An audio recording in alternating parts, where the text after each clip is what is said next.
دوستو ایک بات کہنی ہے، تھوڑی کڑوی ضرور لگ سکتی ہے لیکن حقیقت یہی ہے۔ آج اسلام ہمیں جتنے حصوں میں بٹا ہوا نظر آتا ہے ایسا پہلے نہیں تھا۔ شیعہ، سنی، بریلوی، دیوبندی، وہابی، ایسا پہلے نہیں تھا۔ رسول اللہ صلی اللہ علیہ وآلہ وسلم کے دور میں اسلام بس ایک تھا، نہ کوئی فرقہ تھا، نہ کوئی بٹوارہ تھا۔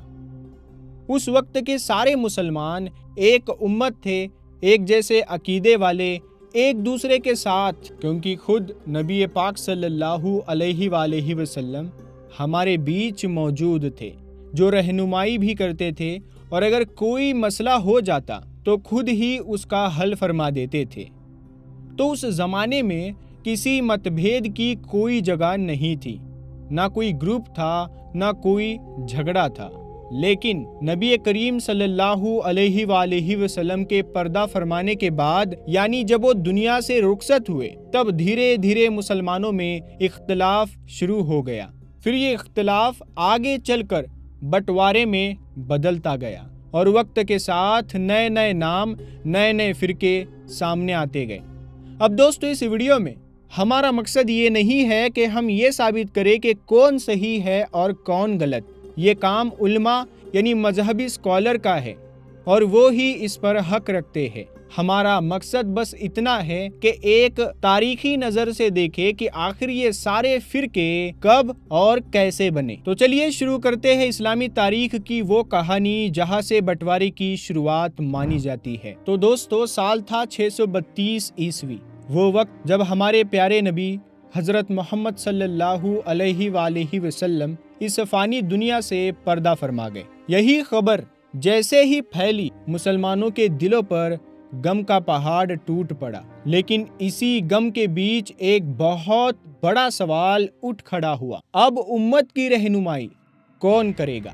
کون ہوگا مسلمانوں کا اگلا لیڈر؟ اب دیکھیے، پیغمبر اسلام صلی اللہ علیہ وآلہ وسلم نے خود کسی کو نامزد نہیں کیا تھا، نہ یہ کہا تھا کہ میرے بعد فلاں کو خلیفہ بنایا جائے۔ تو صحابہ کرام یعنی نبی کے قریبی ساتھی آپس میں مشورہ کرنے لگے، اور اس مشورے کے بعد ایک بڑا گروپ یعنی مسلمانوں کی بہو سنکھیک جماعت اس نتیجے پر آ پہنچی کہ حضرت ابو بکر صدیق رضی اللہ تعالیٰ عنہ کو خلیفہ بنایا جائے، کیونکہ وہ نبی کریم صلی اللہ علیہ وآلہ وسلم کے سب سے قریبی اور بھروسے مند ساتھی تھے۔ اب دوسری طرف ایک چھوٹا سا گروپ ایسا بھی تھا جو یہ چاہتا تھا کہ خلیفہ نبی کے گھرانے سے ہو، یعنی بنو ہاشم سے۔ ان کا ماننا تھا کہ یہ حق حضرت علی رضی اللہ تعالیٰ عنہ کا ہے، کیونکہ وہ نبی کے کزن بھی تھے اور داماد بھی تھے، اور سچائی یہ ہے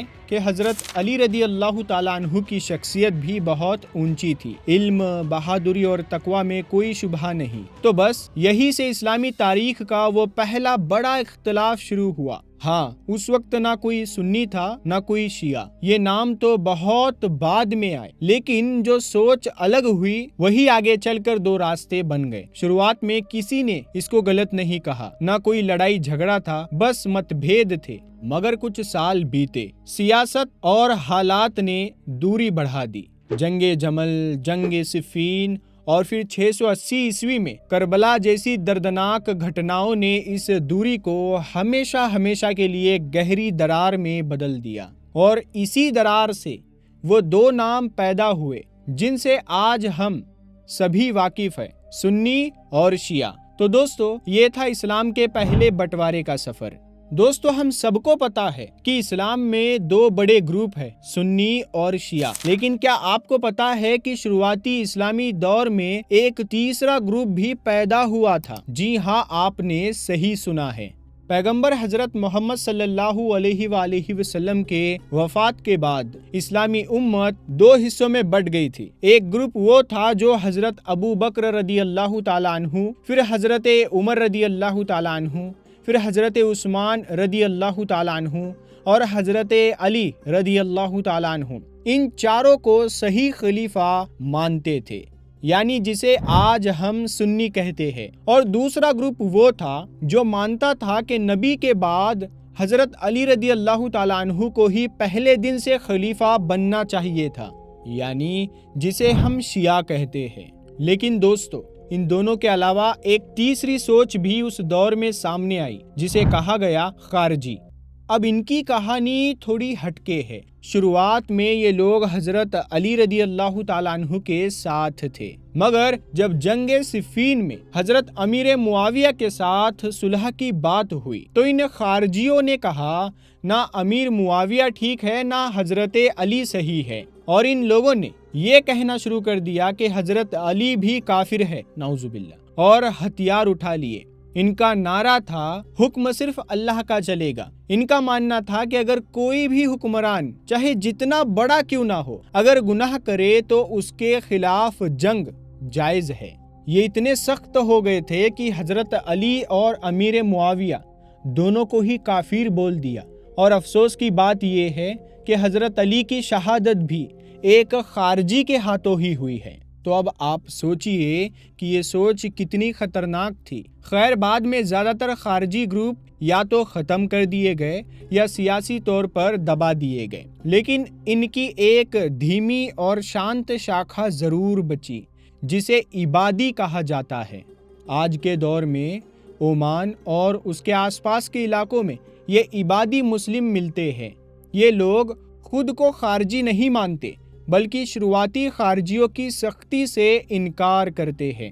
تو دوستو، اب تک ہم یہ سمجھ چکے ہیں کہ اسلام میں کیسے سب سے پہلے سنی، شیعہ اور خارجی نام کی تین بڑی سوچیں بنی۔ اب باری ہے کہ ہم تھوڑا اور گہرائی میں جائیں اور سمجھیں کہ سنی مسلمانوں میں آگے چل کر چار الگ الگ مسلک یعنی اسکول آف تھاٹ کیسے بنے۔ اب دیکھیے، عقیدہ یعنی بلیف تو ان سب کا ایک ہی تھا۔ سب توحید یعنی ایک اللہ کو ماننے والے تھے، رسالت یعنی پیغمبر کی سچائی کو ماننے والے تھے، اور قرآن اور حدیث کو بھی مانتے ہیں۔ لیکن بات جب آتی ہے شریعت اور فقہ یعنی اسلامی قانون کی، تو وہاں پر کچھ معمولی اختلاف یعنی متبھید ہونے لگے کہ کون سا عمل کیسے کیا جائے، کس چیز کو کیسے سمجھا جائے۔ انہی سوالوں پر جواب دینے کے لیے چار بڑے بڑے امام سامنے آئے، جن کی محنت اور علم سے سنی اسلام میں چار مسلک بنے۔ اور ہاں، یاد رکھیے، مسلک اور فرقہ ایک چیز نہیں ہوتے۔ فرقہ تب بنتا ہے جب عقیدہ ہی بدل جائے، لیکن یہ چاروں مسلک عقیدے میں بالکل ایک جیسے ہیں، صرف کچھ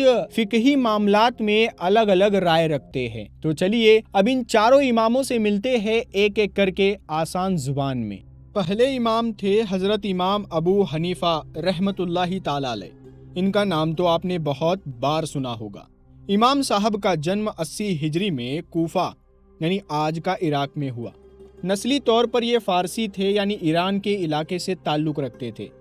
بچپن میں ہی علم کا شوق لگا، اور جب جوانی میں پہنچے تو مکہ مدینہ یعنی حجاز چلے گئے۔ وہاں جا کر انہوں نے دینی تعلیم حاصل کی، اور مانا جاتا ہے کہ امام ابو حنیفہ کے 4000 استاد تھے، جن میں 7 صحابہ اور 90 سے زیادہ تابعین شامل تھے۔ تابعین یعنی وہ لوگ جنہوں نے صحابہ کو دیکھا اور ان سے سیکھا۔ اب بات کریں ان کے دل کی، تو امام ابو حنیفہ اہل بیت سے بہت محبت رکھتے تھے۔ نبی کریم کے خاندان کا ہمیشہ کھل کر ساتھ دیتے تھے۔ یہی وجہ تھی کہ اس دور کی حکومت عباسی خلیفہ ابو جعفر المنصور کو ان سے تکلیف ہونے لگی، کیونکہ اہل بیت اس وقت سیاست کے لیے خطرہ مانے جاتے تھے۔ تو عباسی خلیفہ نے امام صاحب کو قید میں ڈلوا دیا، اور وہی 767 عیسوی کے آس پاس ان کا انتقال ہوا۔ کچھ لوگ کہتے ہیں کہ انہیں زہر دیا گیا تھا۔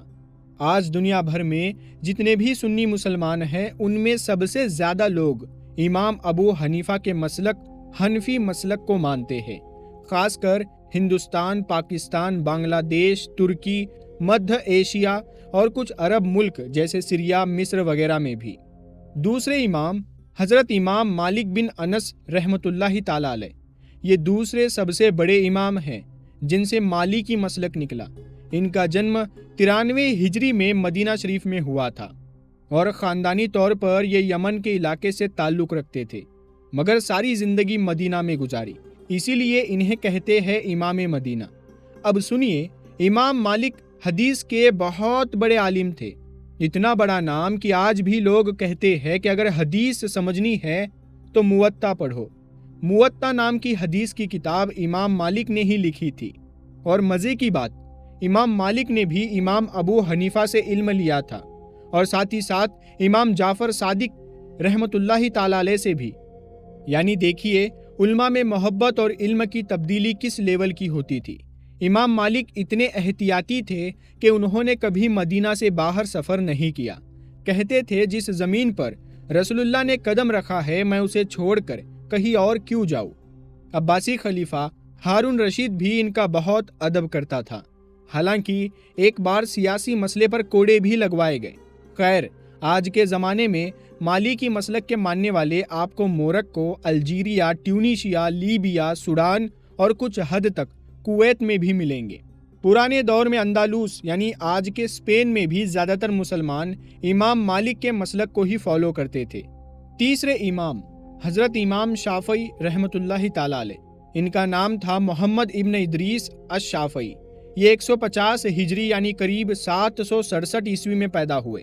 علاقہ تھا غزہ یا اسکلان یعنی فلسطین کی طرف، اور خاص بات یہ کہ ان کا تعلق تھا قریش قبیلے سے، یعنی وہی قبیلہ جس سے ہمارے پیارے نبی صلی اللہ علیہ وسلم تھے۔ اس ناطے سے امام شافعی کا رشتہ نبی کے خاندان سے بھی جوڑا جاتا ہے۔ بچپن مکہ میں بیتا اور پھر مدینہ گئے اور وہاں امام مالک کے شاگرد بن گئے۔ کہا جاتا ہے کہ وہ عراق گئے جہاں انہوں نے امام ابو حنیفہ کے شاگرد امام محمد شیبانی سے فقہ سیکھی۔ اب سوچئے ایک ہی شخص نے دو بڑے بڑے اماموں سے علم لیا، کس لیول کا نالج رہا ہوگا ان کا۔ امام شافعی علم میں بہت آگے تھے اور تقوی میں بھی، لیکن ایک بات اور تھی، اہل بیت سے ان کی محبت اور ان کے حق میں کھل کر بولنا۔ بس یہی بات عباسی حکومت کو پسند نہیں آئی۔ خلیفہ ہارون رشید کے دور میں امام شافعی کو یمن میں گرفتار کر لیا گیا۔ شک کیا گیا کہ یہ علی کے گھرانے والوں کی طرفداری کر رہے ہیں، لیکن بعد میں چھوڑ دیے گئے اور پھر مصر چلے گئے، جہاں انہوں نے زندگی کے آخری دن گزارے۔ آج کے زمانے میں شافعی مسلک ماننے والے زیادہ تر لوگ ملیں گے۔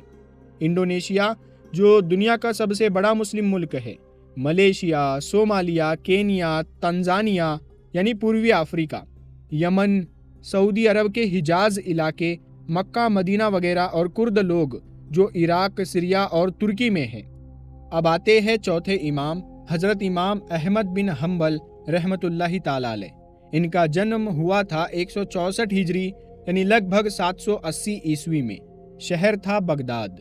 شروعات سے ہی حدیث سے محبت تھی اور پوری زندگی علم حدیث کے لیے وقف کر دی۔ آپ نے لاکھوں حدیثیں جمع کی اور ایک بہت ہی خاص کتاب لکھی، مسند امام احمد بن حنبل، جس میں قریب 40,000 حدیثوں کا ذخیرہ ہے۔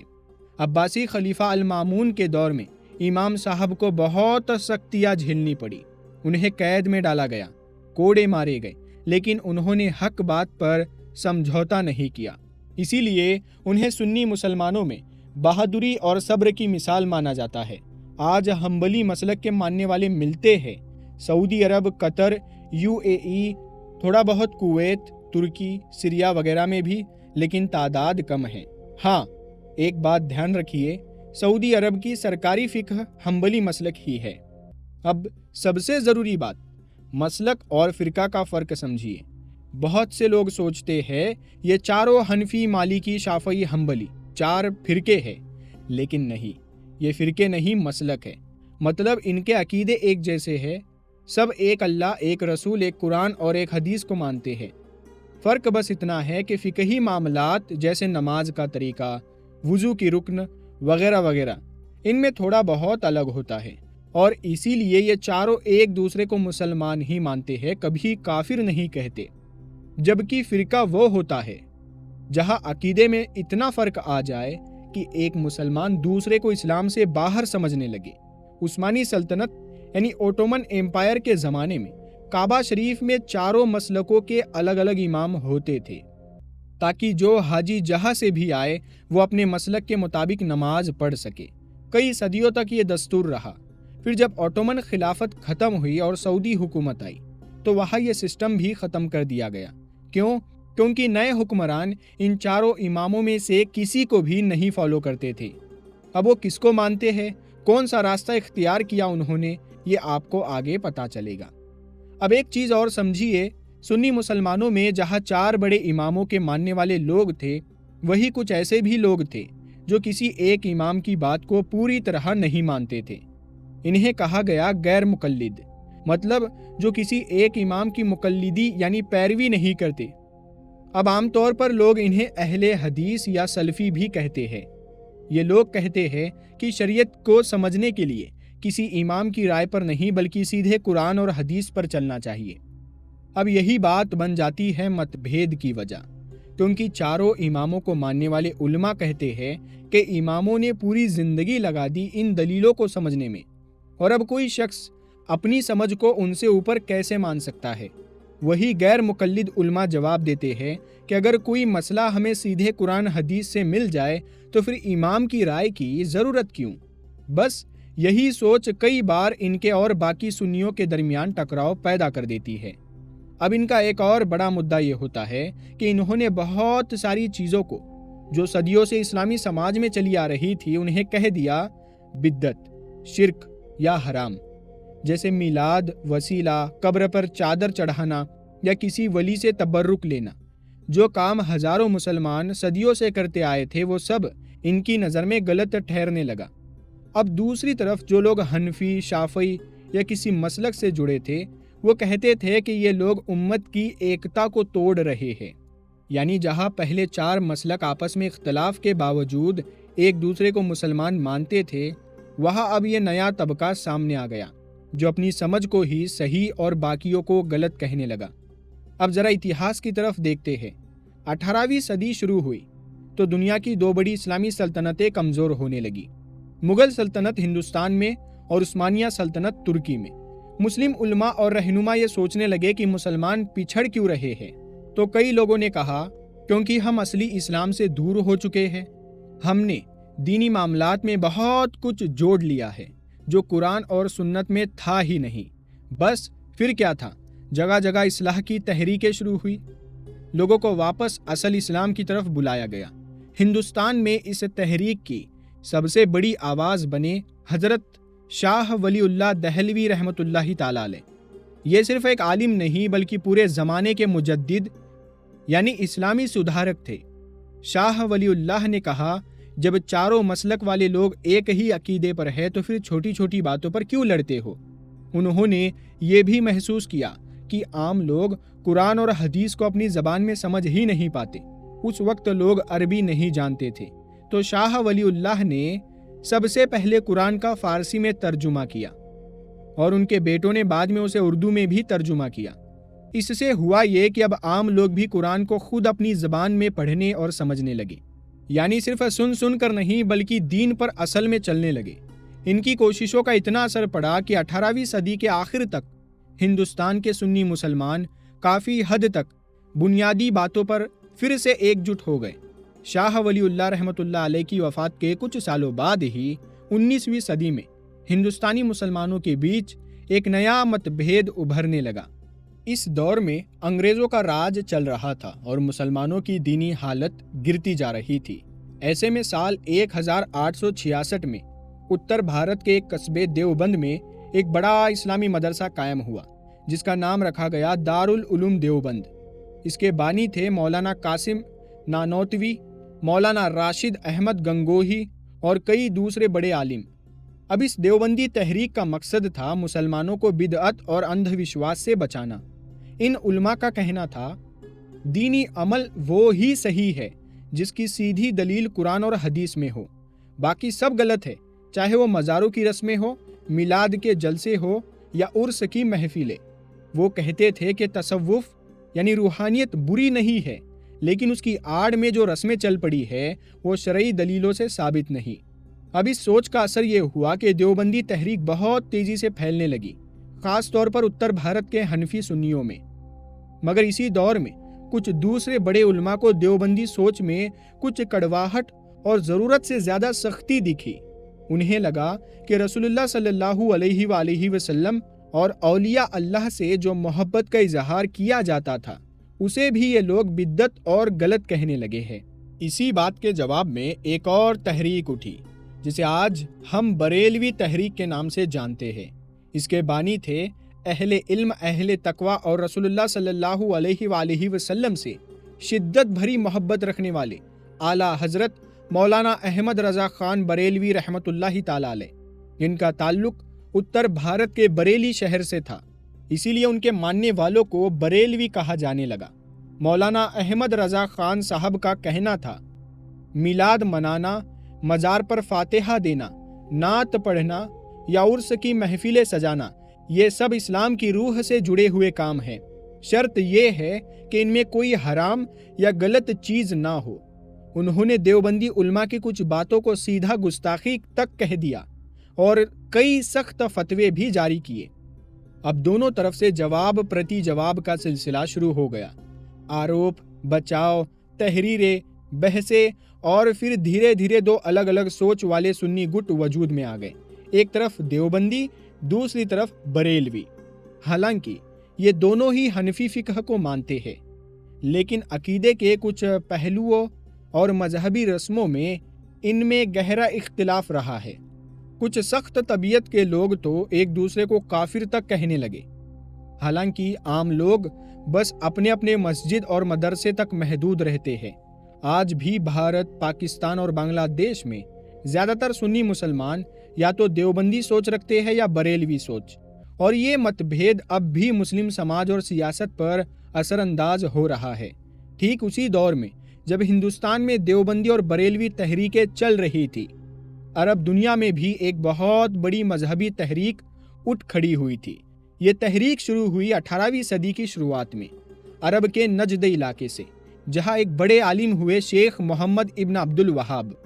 ان کا پیغام تھا توحید، یعنی ایک اللہ کی عبادت کی پاکیزگی کو واپس لاؤ، اور جو بھی نئی رسمیں اور بدعتیں مسلمانوں میں چل نکلی ہے انہیں جڑ سے مٹا دو۔ شیخ عبد الوہاب نے قبروں سے منت مانگنے، اولیاء کے وسیلے سے دعا کرنے یا عید میلاد کی محفلیں سجانے جیسے کئی عام کاموں کو شرک یا حرام قرار دیا۔ شروع میں ان کی باتوں کی کافی مخالفت ہوئی، مگر پھر انہیں نجد کے امیر محمد بن سعود کا ساتھ مل گیا۔ اب ایک طرف مذہبی جوش، دوسری طرف سیاسی طاقت، یعنی دین اور سطح کا ملن، جس نے اس تحریک کو اور بھی طاقتور بنا دیا۔ شیخ ابن عبد الوہاب کے ماننے والوں کو اس دور میں اور آج بھی لوگ اکثر وہابی کہتے ہیں، حالانکہ یہ لوگ خود کو وہابی نہیں بلکہ سلفی کہتے ہیں۔ سلفی یعنی وہ لوگ جو اسلام کے شروعاتی دور سلف صالحین کی راہ پر چلنے کا دعویٰ کرتے ہیں۔ ہندوستان اور پاکستان میں انہی کے ہم خیال لوگوں کو اہل حدیث کہا جاتا ہے، لیکن یہ تحریک صرف مذہبی اصلاح تک نہیں رہی، اس نے تو عثمانیہ خلافت کے خلاف بغاوت اور تختہ پلٹ کا بھی راستہ بنا دیا۔ السعود خاندان جو نجد کے شاسک تھے، انہوں نے شیخ ابن عبد الوہاب کی تعلیمات کے ساتھ عرب کے کئی علاقوں پر چڑھائی کی۔ 19ویں صدی میں عثمانی خلیفہ نے سینا بھیج کر اس تحریک کو کچل بھی دیا، لیکن اس سوچ کو مار نہیں سکے۔ آخرکار 20ویں صدی آتے آتے وہ سوچ پھر سے طاقتور بن کر ابھری۔ 1920-1930 کے دشک میں شاہ عبدالعزیز ابن سعود نے لگ بھگ پورے عرب جزیرے پر قبضہ کر لیا اور ایک نیا ملک بنا دیا، سعودی عرب۔ اس نئی سلطنت کا سرکاری مذہب تھا سلفی یا وہابی سوچ۔ یہاں نہ تو حنفی، نہ شافعی، نہ مالکی، نہ حنبلی، کسی امام کی مقلدی یعنی پیروی کو نہیں اپنایا گیا۔ کہا گیا بس سیدھا قرآن اور حدیث سے مسئلہ نکالو۔ اسی وجہ سے جو پرانا رواج تھا مکہ شریف میں چاروں اماموں کی الگ الگ نماز پڑھوانے کا، وہ بھی بند کر دیا گیا۔ اب صرف ایک ہی طریقہ رکھا گیا، وہ طریقہ جو سلفی سوچ کے مطابق ہو۔ یہ سوچ دھیرے دھیرے پوری دنیا میں پھیلنے لگی، خاص کر سعودی عرب کی تیل کی دولت اور مدد کی وجہ سے۔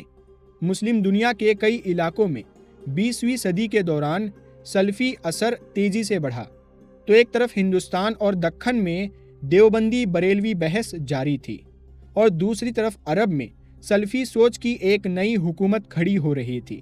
پیارے دوستو، اب تک ہم نے سنی اسلام کے کئی فرقوں کے بارے میں بات کی، لیکن اب چلیے ذرا رخ کرتے ہیں شیعہ اسلام کی طرف۔ شروعات میں ہی بتایا تھا کہ شیعہ سوچ اس وقت شروع ہوئی جب پیغمبر محمد صلی اللہ علیہ وآلہ وسلم کی وفات کے بعد خلافت کسے ملے اس پر سہمت نہیں ہو پائے لوگ، شیعہ لفظ کا مطلب ہی ہوتا ہے سمرتھک یا پارٹی، اور شروع میں انہیں شیعات علی کہا جاتا تھا، یعنی علی رضی اللہ تعالیٰ عنہ کے چاہنے والے۔ اب شیعہ اور سنی سوچ میں سب سے بڑا فرق ہے خلافت بنام امامت کا، جہاں سنی مانتے ہیں کہ کوئی بھی قریشی قابل شخص خلیفہ بن سکتا ہے، وہی شیعہ یہ مانتے ہیں کہ رسول اللہ صلی اللہ علیہ وآلہ وسلم نے حضرت علی کو اپنا خاص جانشین بنا دیا تھا اور خلافت اسی سلسلے سے چلنی چاہیے تھی۔ اب شیعہ لوگ خلیفہ نہیں بلکہ امام کہتے ہیں، جو صرف حکمران نہیں بلکہ خدا کی طرف سے چنا گیا روحانی رہنما ہوتا ہے۔ ان کے حساب سے پہلے امام علی، دوسرے حسن، تیسرے حسین اور چوتھے علی زین العابدین جو کربلا کے بعد زندہ بچے تھے۔ یہاں تک سب شیعہ فرقے ایک مت ہے، لیکن چوتھے امام کی وفات کے بعد شیعہ دنیا میں رائے بٹ گئی اور یہی سے نکل پڑے الگ الگ فرقے۔ پہلا بٹوارہ امام زین العابدین رضی اللہ تعالیٰ عنہ کے دو بیٹے تھے، محمد الباقر اور زید ابن علی۔ زیادہ تر شیعوں نے محمد الباقر کو پانچواں امام مانا، لیکن کچھ لوگوں نے زید ابن علی کو امام مان لیا۔ حضرت زید بہت بہادر اور عالم شخص تھے۔ امید خلافت کے خلاف بغاوت کی اور 740 عیسوی میں شہید ہوئے۔ ان کے ماننے والوں کو زیدی شیعہ کہا گیا، جنہیں فائیورس بھی کہتے ہیں کیونکہ یہ صرف 5 اماموں کو مانتے ہیں۔ آج کے دور میں یہ زیادہ تر یمن میں پائے جاتے ہیں۔ حوثی آندولن بھی زیدی شیعہ ہی ہے۔ ان کا فقہ سنیوں کے کافی قریب ہے، بس امامت میں حضرت علی اور حضرت زید کا درجہ اونچا مانتے ہیں۔ 12 امام والے اب جو بڑا گروپ تھا اس نے محمد الباقر کو امام مانا، اور پھر ان کے بیٹے امام جعفر صادق چھٹے امام بنے۔ امام جعفر صادق رحمۃ اللہ تعالیٰ علیہ بہت بڑے عالم تھے، یہاں تک کہ امام ابو حنیفہ اور امام مالک بھی ان کی صحبت میں کچھ وقت رہے۔ عباسی خلیفہ المنصور کو امام جعفر کی شہرت سے ڈر لگنے لگا اور کہا جاتا ہے کہ انہوں نے زہر دلوا کر شہید کرا دیا۔ دوسرا بٹوارہ اسماعیلی شیعہ۔ جب 765 عیسوی میں امام جعفر کا انتقال ہوا تو نیا سوال اٹھا، امامت کسے ملے؟ امام جعفر نے زندگی میں اپنے بیٹے اسماعیل کو امام گھوشت کیا تھا، لیکن حضرت اسماعیل کی موت امام جعفر سے پہلے ہی ہو گئی۔ اب زیادہ تر لوگوں نے دوسرے بیٹے موسیٰ کاظم کو 7واں امام مان لیا، مگر کچھ لوگوں نے کہا جسے امام نے چنا تھا اسی کو امام مانیں گے، یعنی اسماعیل یا پھر ان کے بیٹے۔ اسی سوچ سے نکلے اسماعیلی شیعہ، جبکہ زیادہ تر لوگ 12 امامی شیعہ کہلائے کیونکہ وہ کل 12 اماموں کو مانتے ہیں۔ اسماعیلی شیعہ کا اتھان، یعنی اسماعیلی شیعہ نے آگے چل کر بہت بڑا اثر ڈالا۔ انہوں نے فاطمی سلطنت قائم کی، جس کا دائرہ مصر، افریقہ اور مکہ مدینہ تک پھیلا۔ امام اسماعیل کی اولاد میں سے عبید اللہ المہدی نے 909 عیسوی میں خود کو خلیفہ گھوشت کیا۔ یہ خلیفہ صرف سیاسی نہیں بلکہ روحانی امام بھی ہوتے تھے۔ فاطمی دور میں بھی بٹوارے ہوئے، نجاری اور مستعلی نام سے 2 شاخائیں بنی۔ نجاری شاخہ ان کے لیڈر تھے حسن بن صباح، جنہیں یورپ میں اسیسنز کہا گیا۔ آج ان کے ماننے والے آغا خان کو اپنا امام مانتے ہیں۔ مستعلی شاخہ یمن اور بھارت میں پھیلی اور ان سے نکلے بوہرا سمودائے، جیسے داؤدی، سلیمانی اور علی بوہرا۔ ان کے امام پردے میں ہیں اور آج کل کے معاملات ان کے دائی یعنی پرتیندھی چلاتے ہیں۔ اسی فاطمی دور میں ہی ایک اور شاخہ ابھری جسے کرمتی کہا جاتا ہے۔ انہوں نے تو ساری حدیں پار کر دی۔ 1930 میں مکہ پر حملہ کیا، حاجیوں کا قتل کیا، حجر اسود کو کعبہ سے نکال کر چرا لیا۔ 20 سال بعد بڑی مشکل سے وہ پتھر لوٹایا گیا۔ ان کا کوئی وجود اب نہیں ہے، مگر اسماعیلی اتہاس کا حصہ ضرور ہے۔ ایک الگ فرقہ دروز، اسی سلسلے سے نکلے ایک اور گروہ دروز ہے۔ ان کے اوپر ایک ڈیٹیل میں ویڈیو ہم نے بنائی ہے، آپ اسے ضرور دیکھیں۔ 11ویں صدی میں فاطمی خلیفہ حاکم بن امر اللہ کو ان لوگوں نے خدا کا روپ کہنا شروع کر دیا۔ انہوں نے اسلام، عیسائی، یونانی فلسفہ سب ملا کر ایک نئی سوچ بنا لی۔ آج دروز خود کو مسلمان نہیں کہتے اور باقی شیعہ سنی علماء بھی انہیں اسلام سے باہر مانتے ہیں۔ دروز آج سریا، لیبنان، اسرائیل وغیرہ میں چھوٹی تعداد میں رہتے ہیں، مگر ان کے عقیدے پوری طرح الگ ہو چکے ہیں۔ اب واپس چلتے ہیں مکھیہ دھارا شیعہ یعنی 12 امامی شیعہ کی طرف، جو سب سے زیادہ پائے جاتے ہیں۔ جیسا کہ آپ نے سنا، چھٹے امام جعفر صادق کے بعد ان کے چھوٹے بیٹے امام موسیٰ کاظم 7ویں امام بنے، اور یہی سے 12 شیعہ یعنی 12 امامی شیعہ کا سلسلہ شروع ہوتا ہے۔ اس کے بعد 8ویں امام علی رضا، 9ویں امام محمد تقی، 10ویں امام علی نقی، 11ویں امام حسن العسکری، پھر آیا 12واں امام حضرت محمد المہدی جو 11ویں امام کے بیٹے تھے۔ اب شیعہ عقیدے کے مطابق جب 12ویں امام بہت چھوٹے تھے تو عباسی حکمرانوں کے ظلم کے ڈر سے اللہ نے انہیں پردے میں چھپا لیا، جسے شیعہ لوگ غیبت کہتے ہیں۔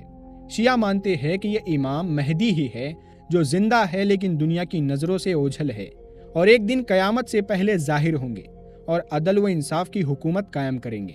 اب یہاں ایک فرق یہ ہے کہ سنی مسلمان بھی امام مہدی کی آمد پر ایمان رکھتے ہیں، مگر ان کا ماننا ہے کہ مہدی ابھی پیدا نہیں ہوئے بلکہ آخری دور میں پیدا ہوں گے، جبکہ شیعہ کہتے ہیں وہ پہلے ہی پیدا ہو چکے ہیں، بس اللہ نے غائب کر رکھا ہے۔